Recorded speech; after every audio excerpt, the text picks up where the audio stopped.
Hello everyone, welcome back to my channel.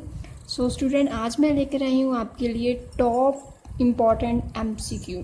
ठीक है। So student, ये एमसीक्यू बहुत ही इम्पॉर्टेंट है फॉर 2021 बोर्ड एग्ज़ाम। बिकॉज आपको पता है जैसे कि आपको 50% अपने मेडिकल एमसीक्यू रहेंगे। सो स्टूडेंट, ये जो मेडिकल्स हैं मैंने डिफरेंट बुक्स से प्लस प्रीवियस ईयर से प्लस जो आपके टॉप स्कूल रहते हैं उनके जो प्री बोर्ड्स होते हैं उनसे इकट्ठा किए हैं। सो ये एमसीक्यू बहुत ही इम्पॉर्टेंट है। सो आपने सारे एमसीक्यू अच्छे से करने हैं, समझने हैं। ठीक है। और एक भी जो एमसीक्यू है वो छोड़कर नहीं जाना है। प्लस अगर आपको वीडियो अच्छी लगे तो वीडियो को please like share and channel को सब्सक्राइब जरूर कर देना, क्योंकि यही वो 10 एमसीक्यू हैं जो आपके बोर्ड एग्ज़ाम में आने वाले हैं। So this are really very very important MCQ. So let's start it. So हमारा फर्स्ट है, in which of following identity of initial substance remain unchanged. कहता है इनमें से कौन सा ऐसा सब्सटेंस है जिसकी इनिशियल आइडेंटिटी अनचेंज्ड है। सो स्टूडेंट, ये जो एमसीक्यू है वो जो सीबीएसई 2019-20 सेशन था, मींस आपका जो इस बार 2020 का बोर्ड एग्ज़ाम हुआ था ना, उसमें पूछा गया है जी एमसीक्यू। सो इस चैप्टर में आपको यही एमसीक्यू आया था। सो इस टाइप का वो एमसीक्यू था। आप देख सकते हैं आपको एमसीक्यू आता है कि नहीं आता है, आपका 1 मार्क आया कि नहीं आया। सो पहले समझते हैं कि इसकी स्टेटमेंट क्या कहना चाह रही है। एक्चुअली जो स्टेटमेंट है ना वो इन्होंने थोड़ा घुमा कर दे रखी है। ये स्टेटमेंट ऐसे भी आ सकती है। इन्होंने बोला है कि इनिशियल सब्सटेंस जो है अनचेंज रहे, उसकी आइडेंटिटी अनचेंज रहे। आपने देखा होगा कि आपने 2 टाइप ऑफ केमिकल चेंज करे होंगे। मैं आपको थोड़ा बता देती हूँ।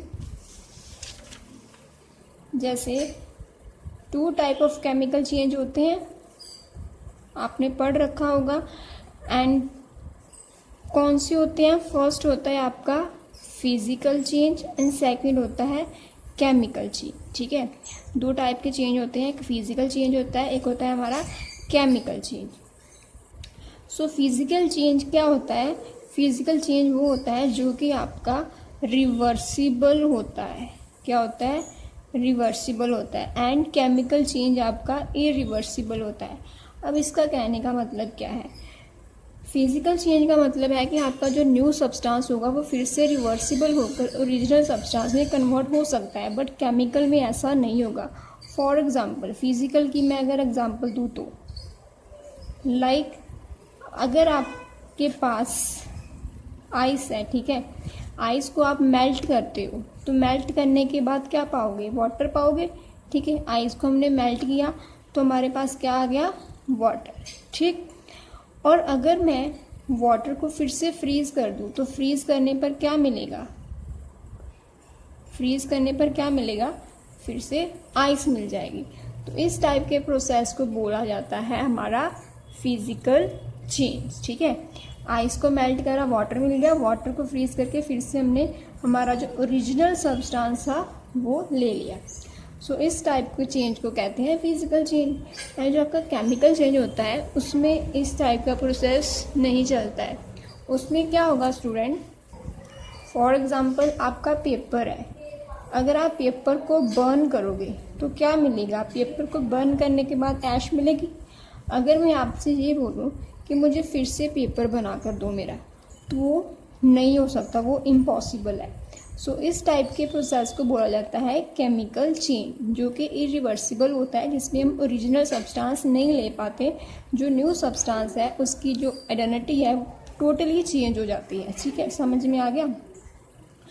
सो ऐसा ही कुछ एमसीक्यू पूछा गया था 20 के बोर्ड एग्जाम में। इसमें पूछा है कि कौन सा सब्सटेंस है जिसकी initial identity of initial substance remain unchange. कौन सा सब्सटेंस है जिसकी आइडेंटिटी है वो चेंज नहीं होगी। First, curling of milk. अब मिल्क का मतलब मिल्क के बाद कर्ड बन गया। कर्ड को मैं बोलूँ कि फिर से मुझे मेरा मिल्क बना कर दे दो, तो ऐसा इम्पॉसिबल है। दैट मीन्स इसमें जो इनिशियल सब्सटेंस था मिलर, उसकी आइडेंटिटी चेंज हो चुकी है, ठीक है। सो ये हमारा करेक्ट ऑप्शन नहीं रहेगा। उसने बोला था सब्सटेंस बताना है जिसकी आइडेंटिटी चेंज ना हो, बट इसमें आइडेंटिटी चेंज हो चुकी है, ठीक है। सो इसमें जो आपका राइट आंसर आएगा वो आएगा आपका ऑप्शन नंबर बी, ठीक है। So option B is the correct answer. ऐसे स्टूडेंट आपको और भी एमसीक्यू ऐसे पूछ सकते हैं कि कौन सा सब्सटेंस है जिसमें फिजिकल चेंज हो रहा है, कौन सा सब्सटेंस है जिसमें केमिकल चेंज हो रहा है। अब आपने ये नहीं करना कि चार हमने पता कर लिए कि इसमें केमिकल चेंज हो रहा है कि नहीं हो रहा है, इसमें केमिकल चेंज फिजिकल चेंज हो रहा है कि नहीं हो रहा है। एग्ज़ाम में आपको कुछ भी पूछ सकते हैं, सो आपने उस अकॉर्डिंग प्रिपेयर होकर जाना है। लाइक अगर आप अपनी बुक का चैप्टर ओपन करोगे तो आपको स्टार्टिंग में ही मिलेगा कि इसमें फिजिकल चेंज होता है, किसमें केमिकल चेंज होता है। तो आपने वो रिमेंबर कर लेनी है सारी सीरीज़, किसमें फिजिकल चेंज होता है, किसमें केमिकल चेंज होता है, ठीक है। वैसे तो ये कॉमन सेंस है, ये आप समझ भी सकते हो। सो आपने वो सभी सीरीज़ लर्न करके जाना है, ठीक है, क्योंकि इस टाइप का एमसीक्यू इम्पॉर्टेंट है, वो उसे पूछा जा सकता है। और अगर हमें ऐसे पूछ लेता है इसी क्वेश्चन में which of the following has a chemical change, किसमें केमिकल चेंज हो रहा है, तो ए, सी एंड डी तीनों में केमिकल चेंज हो रहा है, बी में केमिकल चेंज नहीं हो रहा, ठीक। So next second is you are given the solution of lead nitrate in order to obtain a yellow precipitate you should mix with it solution of। कहता है कि आपके पास लेड नाइट्रेट का सोल्यूशन है, ठीक है। अगर आपने येलो प्रेसिपिटेट लेने हैं तो हम लेड नाइट्रेट को किसके साथ मिक्स करें। सो ये जो आपका सेकेंड एमसीक्यू है ना स्टूडेंट, वो आपकी एक्टिविटी है, एक्टिविटी 1.2 है। सो आपकी जितनी भी एक्टिविटीज़ हैं केमिस्ट्री की बुक में आपने वो लर्न करके जानी है, अच्छे से समझनी है। उसमें हमने क्या रिएक्टेंट लिया था, क्या प्रोडक्ट मिलेगा, प्रोडक्ट का कलर क्या होगा, रिएक्टेंट का कलर क्या होगा, क्योंकि इसके ऊपर आपको कोई भी एमसीक्यू आ सकता है। मैंने इस वीडियो में टॉप 10 एमसीक्यू वो लिए हैं जो आपको बोर्ड एग्जाम में पूछे जाएंगे और उससे रिलेटेड भी एमसीक्यू आपसे पूछे जाएंगे, ठीक है। सो मैं आपको बता रही हूँ कि आपसे किस टाइप के एमसीक्यू पूछे जा सकते हैं। सो आपने एक तो फिजिकल चेंज, केमिकल चेंज की प्रॉपर सीरीज करके आनी है, प्लस आपने एक्टिविटीज़ को अच्छे से करके जाना है। सो इसका आंसर बताओ मुझे फटाफट क्या होगा, बताओ, ठीक है। तो इसका राइट आंसर है डी। जिन्होंने सही जवाब दिया है वो अपने आप को 1 मार्क दे लो। सो स्टूडेंट अगर हम लेड नाइट्रेट को पोटाशियम आयोडाइड के साथ मिक्स करेंगे then we get yellow precipitate of lead iodide. Clear. Third one is आपको जो रिएक्शन गिवन है प्लस आपके साथ जो रिएक्शन में है वो हीट इवॉल्व हो रही है, ठीक है। सो कोई भी रिएक्शन आपको गिवन हो सकती है। सो बताना ये है कि जो रिएक्शन है किस टाइप की एग्जांपल है, कॉम्बिनेशन एंड एक्सोथर्मिक रिएक्शन है, combination and endothermic reaction, displacement and endothermic, displacement and exothermic. अब स्टूडेंट देखो जो डिस्प्लेसमेंट रिएक्शन है उसमें हमें पता है कि जो वेरी हाई रिएक्टिव एलिमेंट होता है वो लो रिएक्टिव एलिमेंट को डिस्प्लेस कर सकता है, ठीक है। सो इसमें देखो पहले जो Mn था मैग्नीशियम ऑक्साइड के साथ था और एल्यूमिनियम जो था अकेला था, ठीक है। अब इसमें एल्यूमिनियम जो है Mn को रिप्लेस कर रहा है, दैट मीन्स ये कौन सी रिएक्शन है, डिस्प्लेसमेंट रिएक्शन है। इट मीन्स ए तो बी हमारा ऑप्शन सही नहीं हो सकता है, सी और डी ऑप्शन करेक्ट हो सकते हैं, बट ऑप्शन तो हमारा एक ही करेक्ट होगा और इसमें हीट जो है इवॉल्व हो रही है। इट मीन्स हमारा जो है डी ऑप्शन करेक्ट होगा। Now fourth is which of following observation can be use to determine whether chemical reaction has taken place. इसमें हमें बताना है कि कौन सी ऑब्जर्वेशन को देखकर हमें पता चलता है कि हमारी केमिकल रिएक्शन हो चुकी है। First is change in colour, second change in temperature, third evaluation of gas and D is any one of these.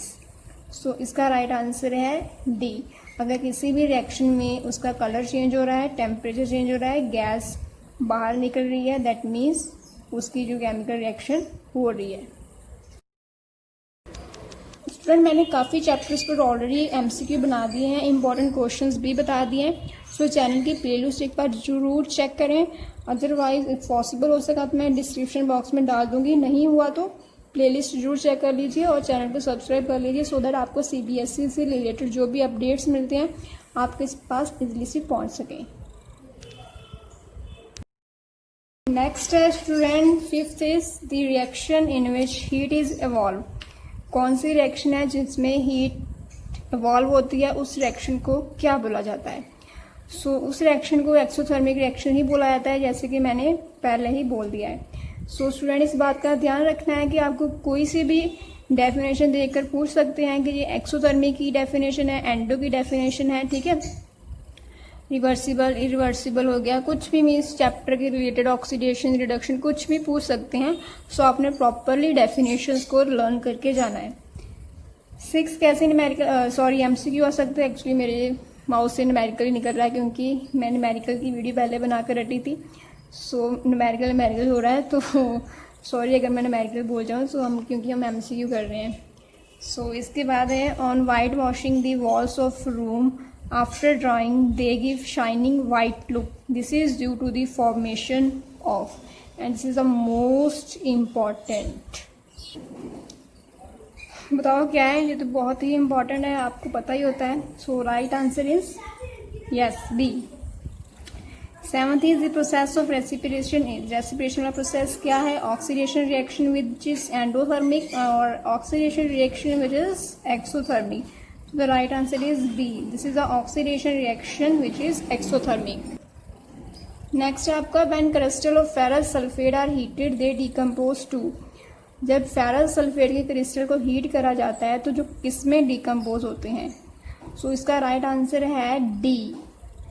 सो इसके ऊपर भी आपको क्वेश्चन पूछ सकते हैं students. 9th is on electrolytic decomposition of water the ratio of H2O2 gases collected is, this is also your activity question. So इसका right answer है सी। सो मैं मेनली वो बोल रही हूँ कि आपको एक्टिविटीज अच्छे से लर्न करके जानी है, उसमें क्या प्रोडक्ट मिल रहा है, क्या उसका कलर है, ठीक है। इसमें ये भी क्वेश्चन पूछ सकते हैं कि जो हम ऑक्सीजन और हाइड्रोजन पाते हैं वो एनोड पे होता है कि कैथोड पे होता है, ठीक है, वो भी आपने करके जाना है। मीन्स एमसीक्यू आपको यही रहेंगे, बस इधर उधर कुछ घुमा देंगे, रहेंगे यही, बाहर से कुछ भी नहीं आएगा।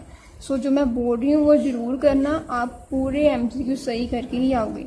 नेक्स्ट 10th है in order to prevent spoilage of potato chips they are pack in plastic bags in atmosphere of. So इसका राइट आंसर है आपका सी, दैट इज नाइट्रोजन। और ये क्वेश्चन आपका रेंसिडिटी पे था, आपने पढ़ा ही होगा, मुझे बताने की जरूरत तो है नहीं। नाउ मैं आपको बता देती हूँ कि आपको मेनली करना क्या है। एक तो ये एमसीक्यू कर लिए, ठीक है, एमसीक्यू के रिलेटेड मैंने आपको बातें तो बता ही दी हैं कि कैसे कैसे पूछ सकते हैं, जैसे एक्टिविटी के रिलेटेड हो गया, एक्टिविटी में क्या एमसीक्यू बन सकता है, प्लस डेफिनेशंस के रिलेटेड, प्लस आपको बोल सकते हैं इसमें जो रिएक्शन गिवन है वो कॉम्बिनेशन है, डिस्प्लेसमेंट है, एक्सो है, एंडो है, रिडक्शन है, ऑक्सीडेशन है, रिड्यूसिंग एजेंट कौन सा है, ऑक्सीडाइजिंग एजेंट कौन सा है। सो आपने ये सभी कुछ अच्छे से प्रिपेयर करके जाना है, इससे बाहर कुछ भी नहीं आएगा। सो मेरे ये एमसीक्यू जरूर करके जाना। एंड वीडियो अच्छी लगी है तो please like share and channel को सब्सक्राइब जरूर करना।